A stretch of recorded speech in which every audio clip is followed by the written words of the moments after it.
Welcome to the Real Vision Daily Briefing. It's Friday, November 5th, 2021. Happy Guy Fawkes Day, everyone. I'm Ash Bennington, joined here today by Jim Bianco, president of Bianco Research. A lot to talk about. Let's highlight some of the key stories right now. It's Jobs Day, 531,000 new jobs added in the month of October. It's a beat on consensus, which was pegged at 450,000. It's the largest gain in 3 months. Unemployment rate falling from 4.8% to 4.6%. But we can take a look at the overall chart on jobs. It's still down by 4.2 million payrolls since the pandemic. By the way, that doesn't account for trend growth, which would be higher than we are today. Much to talk about, a lot to cover on macro. Obviously, a few days out from the taper announcement, we're going to talk about supply chains. We're going to talk about inflation and the job markets more broadly. But first, let's take a look at what's happening in U.S. equity indices. It looks like, yep, I think we got there. Another all-time high on the S&P 500, closing out the day just shy of the 4,700 mark at 4,697. I think this is the 64th record day this year on the S&P 500. Dow Jones Industrial Average up 200 points on the day, roughly 0.6%, closing out the day here on a Friday at 36,329. Lots to talk about. Let's pull in Jim Bianco. Jim, welcome back. Hey, Ash, thanks for having me. Jim, a lot going on, a lot happening right now. As you look at these markets, as you look at macro, as you look at what's come out of the Fed, the jobs report, how are you looking at the week so far? It's a good week to be long risk assets, especially the stock market. It just keeps going and going. And if there's a nuance in there, what had been the case up until a week ago was the S&P 500 was going up and everything else was languishing. But now all of a sudden, the Russell 2000, the small cap stocks got a bid, and they're starting to move as well too. The other big story is the big volatility in the bond market that we've seen over the last couple of weeks. This has been a down week in volatility, but the bigger story here is all of a sudden, we're just yawning at 8-9 basis point moves in the bond market every day. Even 2-3 weeks ago, that was a big move. Now all of a sudden, it's become kind of standard fare. So volatility is really kicking up in the bond market. Yeah, let's put an exclamation point on Russell 2000. Big winner of the day. Still moving around here a little bit. Looks like up 1.37% to close out the day here on the Russell 2K at 2,435. You mentioned the bond market, Jim. What are you seeing when you look at fixed income? How are investors pricing these moves that we're seeing from the Fed and what we expect to see from the Fed in the future? Well, let's talk about what's moving and why it's moving. This has been a move on the front end of the yield curve. And I'm talking about backing up a month. This has been a gigantic move all the way through the end of the month on the front end of the yield curve. And what we're finding now in the first couple of days of November is a lot of big, well-known hedge funds are reporting that they just took it in the shorts. Brevin Howard, which is probably one of the premier hedge funds in the world, reported that they had maybe their worst month in history in their macro fund in October. Now, why? Because when people were talking about whether we had transitory inflation or persistent inflation, and we were waiting for the markets to respond to it, and I'll raise my hand, I was one of those, we were looking at long-term interest rates maybe going up, saying there's an inflation problem, or we were looking at stocks maybe stumbling that there's an inflation problem. We got it in short rates, and we got it in a big way in short rates, but no one thought it would ever be in short rates because they're anchored by monetary policy. The central bank sets short rates. They have forward guidance. They tell you when they're going to move it. So you can really leverage the hell out of the short end of the yield curve. And a lot of them did that. And when rates started to move, we got a cover, then we've got a reaction rebalance, and we've got gigantic moves in short-term interest rates, gigantic relative to what we've expected, and a lot of pain and a lot of suffering in the fixed income community that traffic in the short end of the yield curve.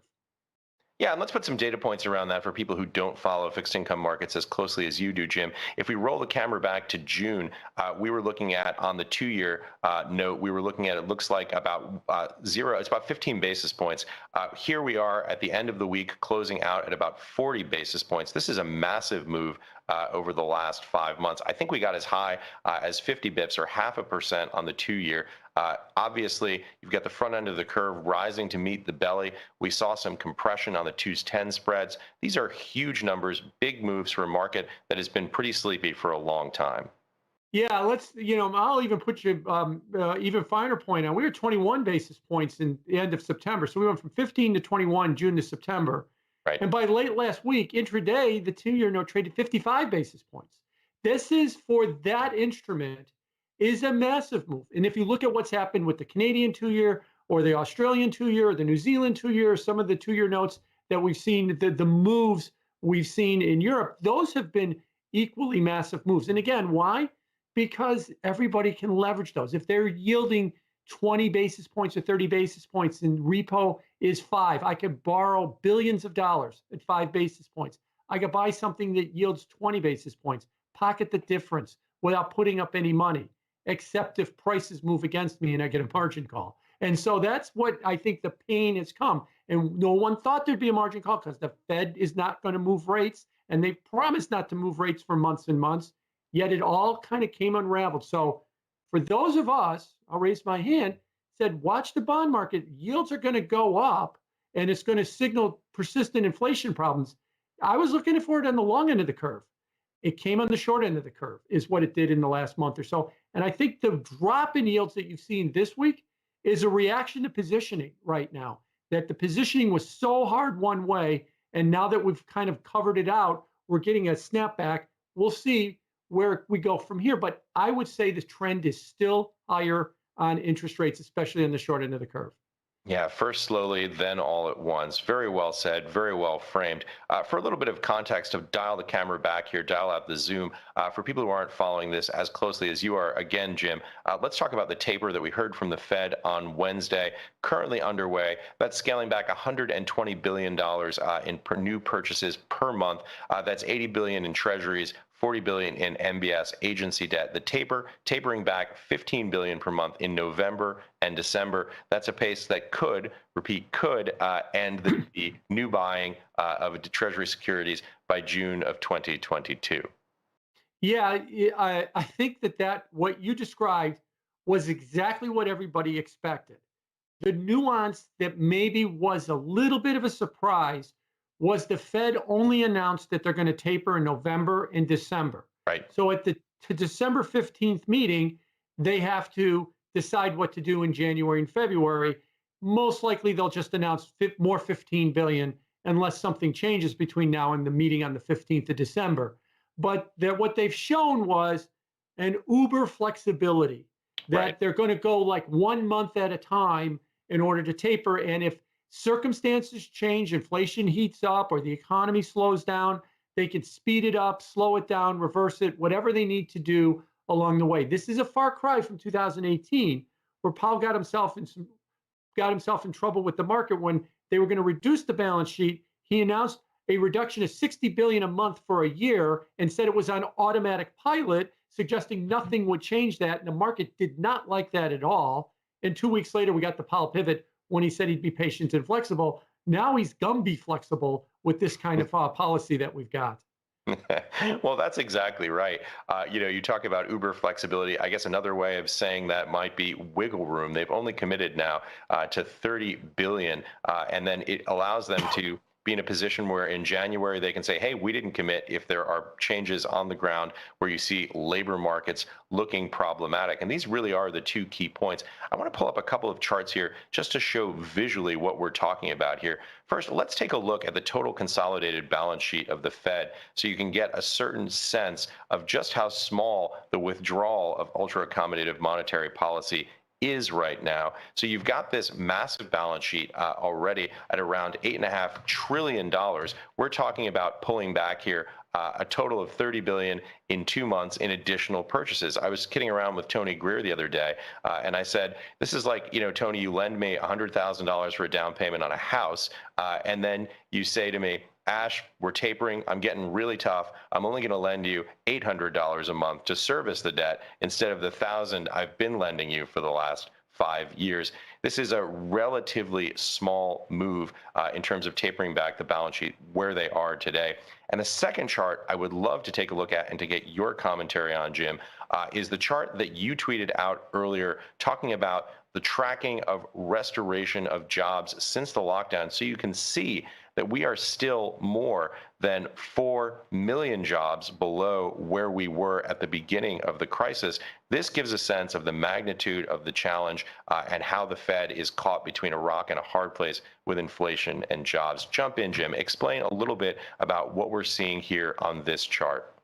Well, in this chart here, you could see the big red bars. This is the monthly change of the payroll reports in the bottom panel. And we lost 20 million jobs, 20.6 million jobs in March of 2020. And then we've been on a slow rebound. Takeaway here is we're 4 million jobs or so away from completely recovering jobs where we were pre-pandemic. And you're right, this does not include population growth or anything, which is about 100,000 jobs a month or so. So we probably need another 2 million jobs to catch up with population growth too over the last 2 years. The other thing to keep in mind about this chart is we're not at a new high. The economy, as measured by the level of GDP, is at a new high. Personal consumption, the amount of stuff we buy, is at a new high. Personal income, our wages and our investments are at a new high. Prices, CPI, inflation is at a new high. The stock market's at a new high. Crypto's at a new high. Jobs are not. So I bring that up because, yes, today's payroll report was good. Add in the revisions of 235,000 for August and September. Dare I say it was great. But in the bigger scheme of things, what is really lagging everything has been job creation. Everything else has made it back to its pre-pandemic high, but we're still 4 million or so jobs just from getting to that high, 6 million if you include population growth as well, too. Yeah, in the bigger scheme of things, that's a perfect title for this episode and why we're so happy to have you here talking about the broader context, trying to make sense of what happens in the daily news cycle in regard to these larger trends. Talking of which, one of the things that I wanted to bring up was a clip. This is that we're seeing Ross Kennedy and Simon Mikhailovich talking about exactly this, the broader context of where we are in terms of where monetary policy is, the stance that's being taken on the fiscal side. Let's take a look at this clip. Well, it's interesting because, I mean, what's the opposite of the perfect storm? You know, perfect storm is when everything goes bad at a highest pitch. So we have created I guess a perfect lack of wind or whatever, or perfect lack of storm, where we felt suddenly that we have this phenomenal free lunch, or this endless stream of free lunches. We have disinflation. We are using cheap labor. We're using materials that are produced at a cheaper cost. We're using manufacturing base that is unburdened by all the regulatory and environmental and work rules that would have to be borne here in the United States or in in Western Europe. So it was like a perfect combination where we thought, I guess, that we could just have this free lunch forever. So there you have it, the perfect stillness of the night. I'm not exactly sure what the metaphor is, but certainly an interesting point from Simon Mikhailovich. Jim, we were talking a little bit offline about supply chains issues. How do you think about supply chains right now, and what's the significance in relationship to the broader macroeconomy? So I know people want to believe that the supply chain issues are behind us, but if you look at the data, and I do spend some time looking at the data, whether it's ships anchored off of LA or container traffic or anything else, what is the worst day of the supply chain crunch? The answer is today. And most likely tomorrow will be even worse than today. It's not getting better. It may be peaking soon, but it's not getting better. Now, I know the narrative out of Wall Street is that, the narrative out of Wall Street is the magic economic indicator of everything is the S&P 500. It's going up, so therefore all problems must be going away. This problem is not going away, but it might be also an independent issue from the stock market right now. As the stock market continues to go up, I think it's for wholly different reasons, but the supply chain issue is there. Now, why is that important if it doesn't bother the stock market? Because I do think there is a fix for the supply chain. If you raise prices enough, you will cool demand enough to bring everything in balance. Because what the problem is, we hear the words bottleneck and everything else. Let me rephrase the problem. Same thing. We are running the supply chain at 100% of capacity. We wanted to do something it wasn't designed to do. It's not going to be that easy to expand capacity. Yeah, you could do it over years. You can't do it. You can't do it between now and Thanksgiving to get in time for Christmas. So how do you bring things back in balance? You make people stop buying stuff by raising prices higher and higher to cool demand. That'll bring it back into line real fast, but that's not the way everybody wants it. That feeds into my previous comments about short rates. That's more inflation is what we're looking at here. And so when people snarkily say, well, the Fed can't print, container ships or something like that. No, but they've printed too much demand is what they've done. They've stuffed too much money in everybody's pocket. And to be fair, you can also throw in the fiscal situation too, with all the stimulus money. We've put too much money in people's pockets. Part of that money is going to the stock market. That's why it relentlessly goes higher. Part of that money is buying stuff. And now we're asking the supply chain to do something it wasn't designed to do. Yeah, it gets back into this point about this damned if they do and damned if they don't, trying to balance out the two legs of the dual mandate. And by the way, in addition to market stability, looking at attempting to maximize employment and have stable prices, when you have this massive black hole that sucked out so much economic activity during the COVID crisis and how that rebound works, now you're starting to see some of that demand getting pulled forward, but the inability of global supply chains to meet it, it just seems to be getting worse, particularly on the chip shortage side, which has impacts on things like automotive supply chains, feed-throughs. When you see new car supply chains impacted, you see prices rising on used cars. It is just like this constant processional effect of knock-on after knock-on, trying to get this figured out. It's like trying to solve a jigsaw puzzle in 3 different dimensions. Yeah, it really is. And no less of an authority than Jay Powell kind of summed up, I think, the problem with Jay Powell, the Fed, and a lot of economists. In his presser on Wednesday, he repeatedly said, this is unprecedented. It's really hard to get a handle on the supply chain. Jay, I agree with you, but it's going to peak in the next, couple of months. How do you know that, Jay? You just said you can't figure it out. It's really hard to understand where inflation's going. It surprised us. Jay, I agree with you, but it will peak in the second or third quarter and go down. Well, all of a sudden, and he did this repeatedly, where he said it's uncertain, it's very difficult, it's unique what we're seeing in the environment, and then he gives a precise, definitive forecast right after that. I mean, if he would have just stopped, but of course the problem with the Fed is they have to give precise, definitive forecasts, even if they're totally wrong. But if he would have just stopped with, we've never shut down an economy, we've never restarted an economy, and we're seeing all kind of knock-on effects, and we're feeling around in the dark, I don't think anybody complained, because that's exactly where we're at. But when you want to then start telling me, oh, but the supply chain thing will peak in 2 months and the inflation rates will peak in the second quarter, now you're just guessing is really what you're doing, because your models are pre-pandemic models and we don't know if they work post-pandemic. Yeah, and I can hear our friends on the Austrian side of the aisle saying that's what happens when the most important price signal in the economy, the price of money, gets distorted. You mentioned something else that was interesting that I wanted you to weigh in on, which is the fiscal side. Talk a little bit about what's happening in Washington right now with the infrastructure bill, with the budget, the looming redux of the debt ceiling. How do you see what's happening from the political context and its impact on the economy and markets? I'm going to say another provocative thing, and I don't think I'm overstating it. The whole Biden presidency comes down to what happens maybe tonight, maybe in the next couple of days. Do they get this bill, the infrastructure bill and the Build Back Better bill, do they get them passed through the House? Now, if they get them passed through the House, we don't know where they're going to go in the Senate, because Joe Manchin, Kirsten Sinema already said they're not into what the House is about to pass. But if they can't get this stuff passed at all, then we are really going to be in a situation where the Democratic Party could wind up imploding on itself. Look, we got Veterans Day coming in a couple of days. They're going to go out on recess. Then they're going to go out on recess at Thanksgiving.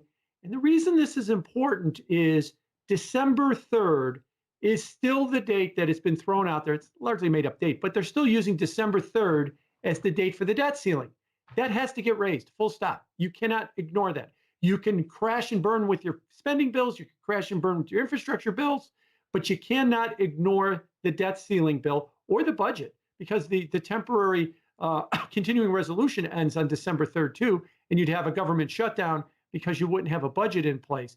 And the problem is, no one likes to vote for the debt ceiling. It is a toxic vote that no one wants to take. Yeah. And the Republicans are not in on this. So if the Democrats can't pass anything, and then they have to go in on December 2nd or 3rd and pass a debt ceiling, then, you know, the Republicans are going to crank up the commercials. They're just going to hammer them all next year for being fiscally irresponsible. And that is effective, is what we found over the last several years. That's why they always love to have the debt ceiling be bipartisan, because then you can't really pin it on one party, because both parties have done it. But this is really why I think what's happening in Washington is really important right now. Do they get this passed? Do they show some kind of semblance of a consensus, or is it every man for himself after the Virginia election and some of the other surprising elections earlier this week? Yeah, and you know, it's interesting. I think about it big picture. You talk about what's happening down in Washington. I am not a political guy. I try and get my head around this. We were talking a little bit offline. It depends upon which bill gets voted on in the House. There are all kinds of intense mechanics about reconciliation procedures and whether you get a bill that needs to be modified. But the least you need to know, I think, is that you obviously have this hyper-partisan environment where Democrats and Republicans agree on just about nothing, particularly on things that involve spending and the deficit. And now you have this interesting situation where you have Senators Manchin and Sinema in the Senate who are pushing back against what the base in the Democratic Party, particularly on the social justice side of the Democratic Party, want to get done. And the ultimate result is what we have right now, which is gridlock, the inability to seem to get a bill that both sides want to vote on. You know, we learned this 4 years ago with the Republicans, too, is that the natural instinct is, hey, we're the majority party in the House, the Senate, we got the presidency, like the Republicans 4 years ago. We don't need to negotiate with the other side. Okay, fine. You're finding that getting an agreement on your party on something might be harder than if you actually tried to push through a bipartisan bill. The Republicans famously fell apart, you know, with trying to repeal Obamacare and a lot of other issues back then. The Democrats are falling apart here with trying to raise taxes and increase spending. And, you know, and for those that are not watching politics, you would think, are you kidding me? The Democrats can't figure out how to raise taxes and increase spending. Yeah, it's all about the amount that they want to do it. And they've got very intransigent sides, both the progressives and the moderates. And we've got a date out there, December 3rd, of a debt ceiling bill. See, what they were hoping for is, you know, you'd pass all this stuff and buried in there would be the debt ceiling. But you'd have all these other things going on at the same time that kind of cloud that issue. But now if all this falls apart, they will only pass a debt ceiling bill, and that will be the only thing that they have done. And that's not good politically for them. Yeah, I mean, only passing the debt ceiling bill is like, you know, you keep the lights on, right? That's really Right. that's less of an accomplishment than it sounds. Right, exactly. And most people don't like it because it reminds them that the government is fiscally irresponsible and it spends too much money, and it polls very poorly about, are you in favor of raising the debt? Most Americans say no, they don't like. And so if that's all you've accomplished is doing the thing that no one likes, that's not a good outcome for the Democrats in this party, or in this process that we're seeing here. Yeah, and meanwhile, we still have this underlying inflation. I wanted to just pull up this chart really quick on core PCE. This is the year-over-year chart on core PCE, and as you can see, obviously it's a pretty steep upward slope beginning in March on the reopening. Right now, this is the Fed's preferred indicator of inflation, and we're looking at it's about 50% higher than their longer-term target, which is 2% on PCE. Core PCE, I should say, year-over-year inflation. You know, it's worth remarking here that the Fed has talked about the term that's sometimes used is asymmetric targeting, the idea that when the inflation rate has run below the target. It needs to run above the target. The other point that obviously gets thrown in here is this notion of transitory, which means that obviously we see this inflation as a consequence right now of the reopening. Where do you weigh in on the inflation side of the issue? I know we've talked a little bit about this in terms of the taper, in terms of what's happening in supply chains, but directly to inflation, Jim, what do you think about this? Do you think transitory is going to go on for the next 2 years, making it not transitory at all? Well, that's exactly what Powell said on Wednesday. He finally came out, best of my knowledge, and gave a definition of transitory. Is he said that it's inflation that's not permanent. Well, and he didn't put a time frame on it. Well, the Weimar Republic hyperinflation wasn't permanent. Zimbabwe wasn't permanent. The 70s wasn't permanent. I'm not permanent. You're not permanent. The planet Earth is not permanent. So yeah, if that's going to be your definition of transitory, that it doesn't leave a permanent mark, then everything's transitory. But looking away from that analytically meaningless statement, you've got inflation running much hotter. Ultimately, there is another voice in every central bank's policy meeting, and that's the market. And I've talked about this already. If these high short-term rates stay there, yeah, they're going to bounce around a lot, but they continue to move higher, through the end of the year into the first quarter, it's going to be a big, powerful voice telling them they've got to address the inflation situation. Now, why? Well, the transitory items in this measure are coming down. Airline tickets, rental car prices are rolling over and probably going to come down.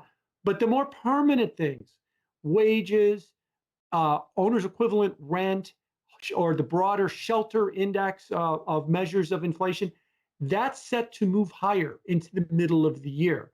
That's why Powell said himself, we might not see this measure peak until the second or third quarter. We still might be 6 or 9 months away from this peaking. He said that will still be in transitory. Not if the market throws a fit, it won't be transitory. They'll be forced to react to it at that point. So that's why I think really the big question here is, how do interest rates, and now I'm pivoting from watching long rates to short rates, and how do short rates react going forward from here? I think the trends have been established as higher. And as we go into the end of the year and beginning of next year, short rates will go even higher and higher. The probabilities that the Fed will raise rates more aggressively next year will become 2. Right now it's priced in for June and September, maybe a third. And they'll go through the 5 stages of grief. Right now we're in the denial stage. No, the Fed's not going to raise rates that much. But eventually we'll get to the acceptance stage by the first quarter or so that they're going to start raising rates rather quickly. And I wouldn't be surprised if short rates move up enough that, remember, at every meeting, they got to decide on the taper at the next meeting, that they wind up speeding it up. And maybe they start looking at a May rate hike because they're done with the taper in May as opposed to June. Yeah, the Elizabeth Kubler-Ross view of monetary policy. Jim, I know we've had a lot to cover here, and I want to jump into some questions shortly, but is there anything we've missed, any important signals that you'd like to talk about, what you're seeing as you look at macro and markets? There's this thing called cryptocurrencies. Maybe you've heard of them, Ash, a little bit, and Yes. they're making new highs as we continue to see them unfold in the face of a lot of regulatory FUD, fear, uncertainty, and doubt.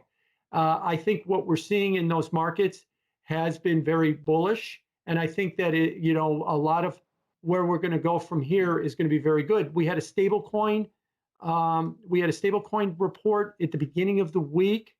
I think that they've maybe hopefully set us up for a debate that everybody wants to avoid, and that is, can a token or a unit of money like a cryptocurrency be private property? Can I hold it in an electronic wallet with my own keys, and it's my property to do with it what I want? Because currently, and I've said this before here, everybody who's watching us, all of our net worths are zero. All of our money is owned by the financial institutions we keep it in. And we trust that they all have a little ledger that says that I have a claim on their money. But what the crypto market's trying to say is, no, let's turn that around, that I own my own money. I own my own data. It's mine. And therefore I could put it into a storage facility, an electronic wallet, and I own the password or the private keys in this case, and no one else can tell me what to do with it. That's the debate we need to have. And yet we kind of walk up to the edge of having that debate whether or not money can be private property.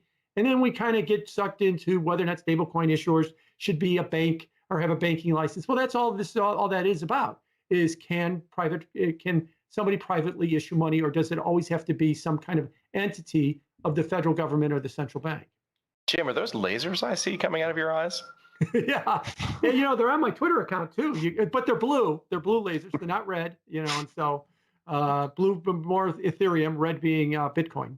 You brought up a couple of really key points there. I'm going to have to be quick because Brian, our producer, is going to kill me if I don't bring this show in soon. But you put so many important points there, particularly on the stablecoin report. My biggest takeaway from the stablecoin report was the sort of meta aspect of it, which was, kind of a challenge to Congress, which was sort of like, you kids could be quiet back there or I'm going to have to come back and do it for you. There was this sort of implicit sense of if, you guys aren't able to work this out, we're going to have to make policy here at the Treasury, which we don't want to do. It's an interesting thing, particularly in the context of what we just talked about, which is the dysfunction that we see in Washington. By the way, if you want to have a topic that's evergreen for a show, talk about dysfunction in the Congress. But now it seems to be at a particular high, and it's going to be very difficult to get anything through there. So I guess you can kind of wonder about the game theory of what that looks like, how it plays out, how we get changes for this incredibly important piece of legislation about how stable coins get regulated. The second point that I would make is all of the interesting things that are happening right now in NFTs. I just got back from NFT NYC. The level of enthusiasm on the NFT side is so much higher than anything I've ever seen in this space before. And by the way, that's a pretty extraordinary statement. I was talking with Tony Greer on Tuesday about this. We had people waiting in line outside the venue who were cheering and screaming in line as they were waiting to get into a conference. For those of you who've never been to a financial conference before, that is generally not the way things go. People are annoyed when they're waiting in line. And it just sort of set up the tone for what was happening in NFTs. We were talking a little bit about this offline. NFTs, do we really even know what they are yet? We all know about the use case that looks like a digital collectible, a digital version of fine art. To what extent does that become something that can become the entry point where you can manage your identity, where you can participate in communities, participate in distributed social networks? So much to talk about. We're going to have you on Real Vision Crypto to have that conversation. But I will add this, in addition to all of the enthusiasm, there was definitely an element among some people in the space talking about rising risks, particularly 3 points. One, the allegations of wash trading in the NFT space. This is where people buy and sell things back to themselves to run up the price before selling it out to a third party. Two, the question of bubbles, whether or not we are seeing either in the short term or in a broader sense a bubble when you see some of the rises on these prices. That is something certainly to worry about.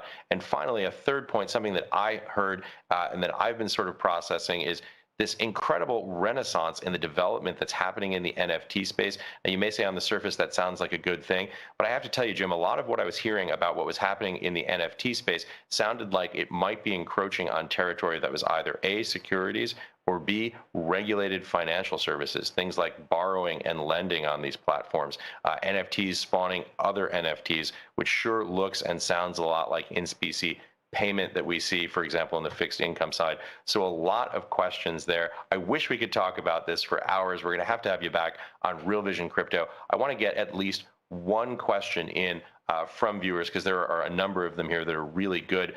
This one comes to us from Jonas L from the exchange. And the question is, I think it's a great question, and I would actually ask it to you even more broadly, which is, how does one comprehend this global bonds rally in a risk-full-on environment? Implicit in that, we were talking, I think, a little bit about this offline, perhaps not about the Bank of England MPC failing to raise rates. That caused a little bit of surprise. What do you think about the global bond market and what's implicit for happening next there? Well, the problem with the global bond market is it has an enormous bid from central banks. The Fed buying 120 billion a month, that'll stop or slow down a little bit next week, but that's $1.5 trillion a year. You've got the ECB with their PEP program, their Pandemic Emergency Purchase Program. They're buying bonds. You've got yield curve control in Japan. You had yield curve control in Australia until they ended it this week because it exploded in their face. In the face of all of that, that's why I find that this rise in rates is so extraordinary. That's trillions of dollars worth of buying right there. That buying is supposed to push rates down. And if they back off of that buying, you hear a line on Wall Street, tapering is not tightening. That is demonstrably false. Tapering is tightening. If it wasn't tightening, then QE is not easing. If QE is accommodative money, then reducing the amount of money you buy is tightening. Now, it might not be big tightening because you're reducing purchases, but it's just a watered down version of a rate hike is all it really is. Eventually, you'll get to zero and then you'll get a rate hike as well. So in answering the question, that's why I think you're seeing a lot of what's happening in the bond market in terms of this rise in rates all year, especially in the last year. And let me throw something else. I know a lot of people watching us might not be, deep into the weeds of a bond trading desk, but let me throw out a couple of statistics at you. If you look at the total return of a 2-year note, if you bought the 2-year note at the beginning of the year and rolled it all year long into the current 2-year note, you're sitting at a loss of 36 basis points. Now, that doesn't sound like much, but again, that's why these hedge funds levered at 100 to 1, and then they wind up losing serious money on that. But we have never had a year ever that the 2-year note has finished with a loss for the year. We're at a loss in the first week of November. So we're the closest we've ever been. This is this arguably on the front end of the yield curve is the worst market and a total return basis we've ever seen. On the 10-year or 30-year, there's 50 years of data. This is either the third, fourth, or fifth worst year ever to own bonds, depending on which instrument you're looking at, the 10-year, the 7-year, or the 30-year or so. And yet people keep talking to me bullish about, oh, rates are not up that much. It's really bad in the bond market. Do you want rates to go to 5%? You won't have a banking system if you thought that rates were supposed to go to 5% because that's where inflation is. So what you're seeing in the bond market, I think, is extraordinary because the losses are big. The total returns losses are big. They're both at the 5 years down around 5% or so on the year. And it's happening in the face of an identifiable trillions with an S dollar buyer. It's still seeing those yields go up or those prices go down. And that's why I think it's really significant to watch this unfold. And even though from the outside, you might say, well, the 2-year note from 15 basis points to 21 to 40, that is a big move.